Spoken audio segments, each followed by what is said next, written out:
आप सभी एएनएम को जानना चाहिए कि आज सुप्रीम कोर्ट में बिहार एएनएम 10,709 में जो अर्चना कुमारी के तरफ से नया एसएलपी हुआ है उसकी आज सुनवाई है। और आज हो गया आपको 17/4/2025 यानी कि 17 अप्रैल हो गया और नया जो एसएलपी है उसका सीरियल नंबर आ गया है और इस केस की सुनवाई है। साथ ही जो है आप लोगों का जो पुराना केस है उसका क्या स्थिति है और उस केस की सुनवाई कब हो गई, सारे चीज़ों पे हम बात करने वाले हैं। क्योंकि बहुत सारे बात जो है मार्केट में फैला हुआ है और जो सटीक जानकारी है वो सटीक जानकारी जो है अब तक नहीं पहुंच पा रहा है। इसीलिए हम सारे चीज़ को जो है अच्छे तरीके से आप लोगों को समझाएंगे कि क्या होगा और ये केस जो है कब तक क्लियर होगा। साथ ही जो है बिहार सरकार कब तक अपना काउंटर एफिडेविट जो है सुप्रीम कोर्ट में फाइल करेंगे, जो सुनवाई है आज की इसमें क्या होगा। तो चलिए, चैनल पे नए होंगे तो चैनल को सब्सक्राइब जरूर कर लीजिएगा और वीडियो को पूरा देखिएगा ताकि सारी चीज़ की जानकारी आप लोगों को हो सके। क्योंकि केस में जो है बहुत सारे चीज़ जो है नया चीज़ आते रहते हैं और लगातार आप लोगों का केस इसके वजह से जो है डिले होता जा रहा है।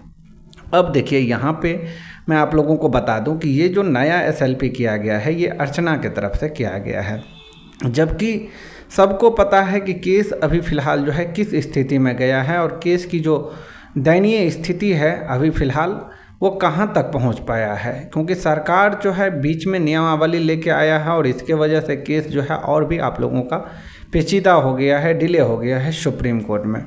माननीय सुप्रीम कोर्ट ने जो है बिहार के सचिव को जो है नोटिस किया है और वो नोटिस का जवाब अभी तक नहीं दिए हैं। कल जो है इनका 3 वीक का जो समय दिया गया था वो समय भी पूरा हो चुका है, लेकिन उसके बाद भी जो है बिहार सरकार के सचिव के तरफ से जो है कोई जानकारी अभी तक नहीं दिया गया है। साथ ही जो बिहार सरकार के सुप्रीम कोर्ट में एडवोकेट हैं उनके तरफ से भी जो है किसी तरीके का कोई एक्शन फ़िलहाल नहीं दिख रहा है। क्योंकि आप लोगों को बता दूं कि जैसे ही बिहार सरकार के सचिव काउंटर एफिडेविट वहां पे मेंशन करते हैं तो उसका कॉपी जो है हमारे एडवोकेट के पास भी और जो विपक्ष के एडवोकेट हैं उनके पास भी जो है एक एक सर्व किया जाता है और वो जो है रेगुलर प्रोसेस है और ये प्रोसेस जो है होता ही है। लेकिन अभी तक जो है बिहार सरकार के सचिव के तरफ से काउंटर एफिडेविट को लेकर के जो है कोई नया अपडेट अभी फ़िलहाल नहीं दिया है।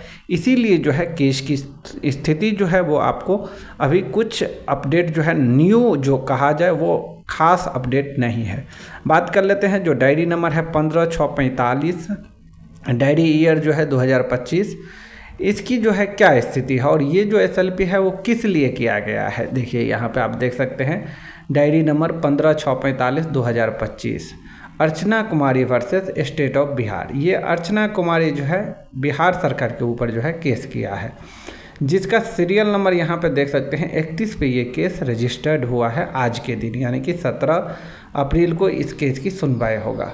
सुनवाई जो है वो honourable justice Pamidighantam PS Narasimha and honourable justice जोयलाक्य भक्षी के बेंच में ही होगा, जो लगातार आप लोगों का केस जो है इसी बेंच में सुनवाई हो रहा है। तो अब बात करते हैं कि ये एसएलपी करने से केस में क्या होगा। तो देखिए, नो डाउट कि केस तो डिले होगा। कोई भी चीज़ अगर केस में होता है तो उसका जो प्रोसेस है वो स्टार्टिंग से होता है और ये जो नया एसएलपी है वो भी होने से केस में डिले होगा। ऐसा बात नहीं है कि केस में डिले नहीं होगा, क्योंकि आप लोगों ने जो है स्टार्टिंग से देखते आ रहे हैं कि पहले जो है यही गलती जो क्वालिफाई के टीम लीडर थे उनके तरफ से हुआ था, जो दूसरे पार्टी के अलग से जो क्वालिफाई के टीम लीडर थे उनके तरफ से हुआ था कि वो लोग भी जो है बहुत लेट जो है एसएलपी किए और जिसकी वजह से आप लोगों का केस में डिले हुआ। अब अर्चना ने जो है आईए किया, उसकी वजह से भी केस में डिले हुआ। अब फिर जा कर के जो है अर्चना ने जो है ये एसएलपी किया है। अब Archana Kumari versus state of Bihar, तो ये किस लिए किया गया? क्योंकि इसमें जो है कल आप देखे होंगे अगर वीडियो के माध्यम से, तो सुरजीत के तरफ से कहा गया था कि जो नया एसएलपी हुआ है उसमें हम लोगों का जो है कोई भी लेना देना नहीं है और ना ही जो है हम इसमें पिटिशनर है, तो इससे जो है हम लोगों को कोई भी मतलब नहीं है। तो उन्होंने तो साफ साफ कह दिया कि ये जो एसएलपी हुआ है उनके मर्जी से नहीं हुआ है और ना ही वो इस एसएलपी के जो है करवाने के जो है पक्ष में थे। तो फिर ये एसएलपी किस लिए किया गया और आज जो है सुनवाई वो किस लिए है। तो यहाँ पे जब आप पिटिशनर पे आएंगे तो आपको सारा चीज़ यहाँ पे क्लियर हो जाएगा।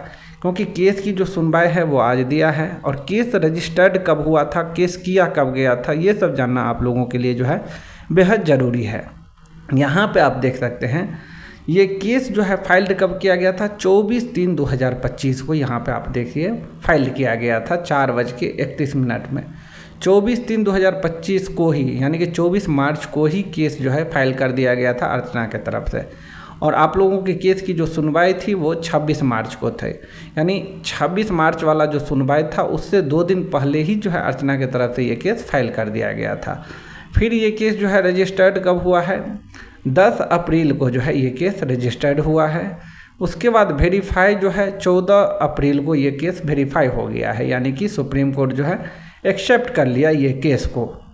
उसके बाद फिर से इसमें प्रेजेंट एंड लास्ट डेट जो है वो डेट यहाँ पर आप देख सकते हैं, ये डेट 17/4/2025 को मिला है। यानी कहने का मतलब जो है 26 तारीख से पहले ही जो है ये केस सुप्रीम कोर्ट में कर दिया गया था अर्चना के तरफ से। लेकिन आपको पता है कि कोई भी केस करते हैं तो उसका एक प्रोसेस होता है, और प्रोसेस होने के बाद इस केस को जो है एक्सेप्ट होने में, रजिस्टर्ड होने में जो है थोड़ा समय लगता है, और उसके बाद हुआ है।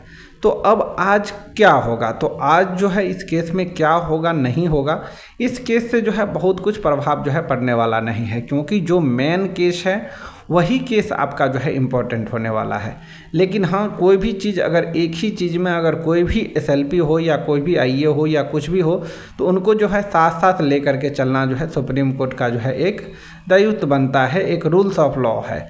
तो उसके हिसाब से जो है अब ये केस भी अब चलेगा, और इस केस को भी फिर से आपको टैग करवाना पड़ेगा वो वाला केस में जो अभी फ़िलहाल चल रहा है, सुप्रीम कोर्ट में लगातार जो है केस चल रहा है, उसमें टैग करवाना पड़ेगा। तो कहीं ना कहीं ये केस से आप लोगों को जो है और भी दिक्कतें आ सकती है। ये केस अर्चना क्यों किए हैं ये भी जानना आप लोगों के लिए ज़रूरी है। तो ये केस जो है उनके एडवोकेट बताए होंगे, और एडवोकेट के मुताबिक ही वो गए होंगे। अब एडवोकेट क्या बताए नहीं बताए पता नहीं, लेकिन यहाँ पे आप देख सकते हैं कि पिटिशनर जो है एक ही सिर्फ रखा गया है, यानी कि सिर्फ और सिर्फ अर्चना कुमारी के तरफ से जो है ये केस किया गया है। और रिस्पोंडेंट किसको बनाया है, state of Bihar, the director Bihar technical service commission Patna को रिस्पोंडेंट बनाया गया है, चेयरमैन, सेक्रेटरी, इन सभी को जो है यहाँ पे रिस्पोंडेंट बनाया गया है। अब पता ही होगा कि सुप्रीम कोर्ट जो है पहले ही इन लोगों को नोटिस जारी कर दिया गया है, सचिव को जो है पहले ही नोटिस जारी किया है। तो अर्चना को कहीं लग रहा है या सबको लग रहा है कि सरकार ने जो है अब नियमावली वापस लेने की बात कही है, यानी कि वैकेंसी को जो है रद्द करने की बात कह रही है। तो अब कैसे जो है 2018 को नियमावली को बचाया जाए, इसलिए जो है वो खुद जो अर्चना कुमारी अभी फ़िलहाल जो है रिस्पोंडेंट थी हम लोगों के केस में, अब वो खुद यहाँ पे पिटिशनर बनी है, और उन्होंने जो है बिहार सरकार के ऊपर केस की है ताकि उनका जो 2018 का नियमावली है वो सेफ रहे, वो बचा रहे, और ये वैकेंसी जो है रद्द होने से बचे।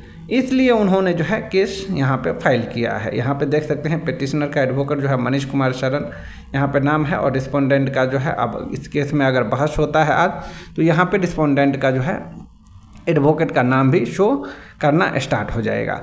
तो ये उनको इसलिए डाउट लगा होगा या डर लगा होगा कि कहीं जो है ये वैकेंसी रद्द ना हो जाए, क्योंकि रद्द हो जाएगा तब तो फिर कोई ऑप्शन ही नहीं बचता है। तो इसलिए हो सकता है कि नियमावली 2018 को बचाने के लिए बिहार सरकार के ऊपर जो है उन्होंने केस किया है।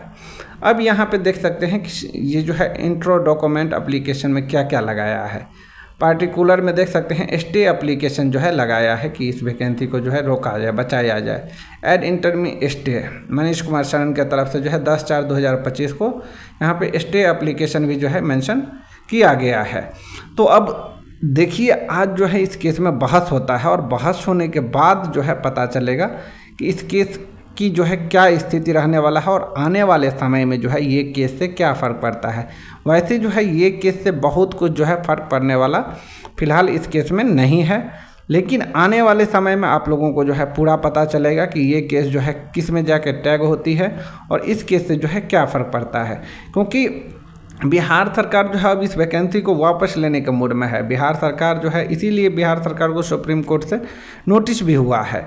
अब देखना होगा कि आज ये केस लिस्ट हुआ है और लिस्ट होने के बाद जब सुनवाई होगा तो आगे चल के जो है क्या होता है, और आज की जो सुनवाई होने वाला है सुप्रीम कोर्ट में उसमें क्या बहस होता है इस केस को लेकर के, सारा चीज़ जो है आप लोगों को अपडेट देंगे।